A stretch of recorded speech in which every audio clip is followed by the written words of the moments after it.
So the performance management challenges we were facing when we started off were, the approach really was, it was all process and no purpose. So our people were kind of concentrating on, they'd fill in scorecards, they'd have appraisals, they'd get ratings, but there was basically no improvement in performance happening. And it was a massively demotivating experience for most of our colleagues, to be honest. I think everyone wanted to change, but they were so deeply rooted in kind of 10 or 15 years of, what was bad practice, but it was what they knew, that they were pretty kind of scared about their capability, what the future may hold. Would it be another bad process, just a new one that they didn't know? Were we going to catch them out in a new way, and so on? So there was a lot of fear about entering into something new and entering into the unknown. But they definitely wanted to move away from where we'd been. I think we found that pretty much every colleague had had a bad experience of performance management. Maybe not in the last year, maybe not the year before, but pretty much every colleague we spoke to was scarred by performance management at some point or other. And every manager was pretty much the same. With the managers, you found they'd been scarred by their experience of being on the receiving end, and then as a manager, deeply frustrated by the sheer volume of administration that they were doing, that they felt added no benefit. I honestly can't think of a single person we consulted with that was happy with the status quo. We were pretty worried about our line manager capability. As we started consulting, we found that one of the most consistent things people were saying was the level of management needed to improve and so on. So before we went near introducing the new system, we invested a lot of time in increasing management skill. We actually introduced a new management framework because we saw it as such a fundamental thing. And we really needed to move from our managers kind of looking at management as a series of tasks they had to complete to being about how they got the best out of their people. The new model is pretty different to the old kind of approach. So we don't have individual scorecards at all. Instead, we ask teams to agree a set of goals in their team that they are going to deliver, and they're broadly speaking the 5 most important things that they're going to deliver as a team. So that's kind of what they do. And then we also ask every colleague to have 2 personal goals, and these are about things that they are going to improve in the next 3 months. So they're time bound to 3 months. There's 2, so one comes from the colleague and one comes from their boss, so there's partnership in it, and they're connected to our values and all about improvement. So those are kind of set up, but the heart of it really is getting much more regular feedback. And the way we look at it is we want feedback to be 2 sentences. So we ask people to say 1 thing I like and 1 suggestion to make it even better. So it's all positive and all about improvement. And then on a quarterly basis, the colleague sits down with a people leader, reviews what they've done, how they've done it, reviews their feedback, and essentially agrees what they're going to do for the next 3 months. So it's a lot about much more positive tone, much more incremental improvement, much more encouragement, and in terms of delivery, much more about the team coming together to work out how they deliver together.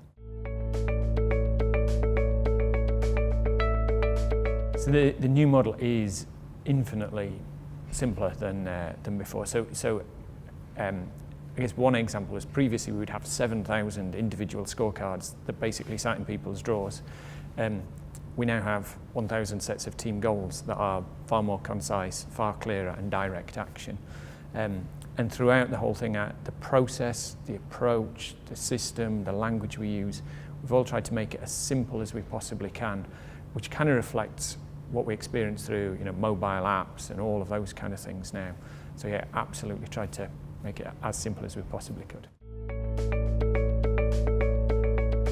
So we decided to partner with Clear Review for a number of reasons, but the starting point was quite funny. We were looking at a number of partners and or a number of potential partners, and when we actually saw some of the Clear Review stuff and then started talking to Stuart, I remember there being 1 or 2 slides. I actually asked my team, have we passed material on to Stuart? Because the connection between what we were trying to do and kind of Stuart's philosophy was so close. And so we kind of found that when you start thinking in the same ways, then all the rest kind of falls into place. With other suppliers, if your philosophy on performance is different, then it's just much harder to kind of make any progress. So yeah, firstly was the philosophy, and then the second was the system. It was just really, really clean, really simple. I think lots of HR technology people say it's intuitive because it isn't, but ClearReview genuinely is. Love it. We've been live for just under 3 months. The results are really promising. So the first thing was, within the first month, almost every colleague in the group had a set of team goals aligned to our group strategy. And we've never been close to that in the past. So that means we've got everybody working towards the same goals for the whole year rather than scorecards kind of being sort of 3 or 4 months in. That's a massive step forward. We've, within the first 5 weeks or so, we'd had about 11,000 pieces of feedback. So it shows a really good early take-up. When I talk to different business areas, you're starting to see how they're applying it into their circumstances and making it work really well. So I was talking to our customer complaints function. They've made a huge, fantastic start with it. It's changing the way they work. One of the things I really like is the amount of data we get from the system, because we can see who's got goals, who's not got goals, what are those goals about, who's giving feedback, what are they giving feedback about, where are the teams when nothing's happening, so you can then go and intervene and go, okay, what's going on here, how can we help?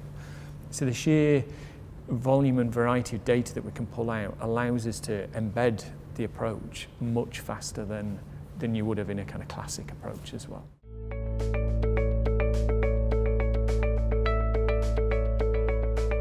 If I was talking to a colleague doing a similar role in a different organisation and looking to introduce a different performance system, I'd say so we all know that old performance approaches don't work. I think pretty much everybody in work gets that now.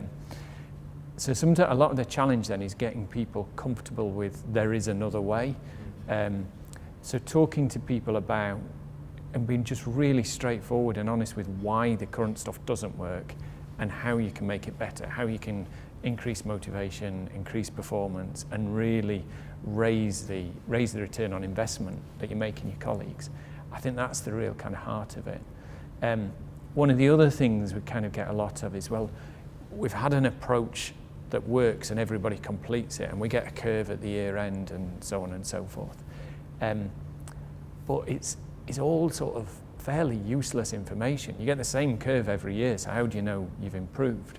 The beauty of something like ClearReview is you can adapt, you can change your priorities as the organisation's priorities change. You can be much more fleet of foot, which frankly reflects the way we work nowadays and reflects the nature of business.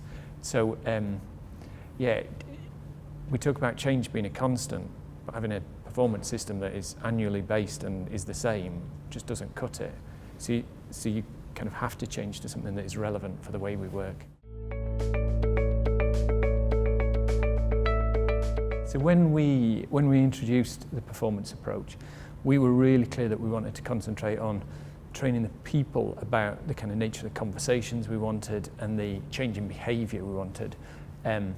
We got a lot of people asking for systems training, but we really held the line on it. We gave them some guides, but we said the system is easy to use and you really can't go very wrong with it. The most important thing was having the high quality conversations. That was the change that we wanted them to make. The vast majority of feedback, once we'd done that kind of training, once people got their hands on ClearReview, was, oh yeah, you were right, it is really simple, it is really easy to use, I can do what I want, and you're dead right, there's not a lot you can get wrong with it. So yeah, concentrating on the behaviour stuff, far more important.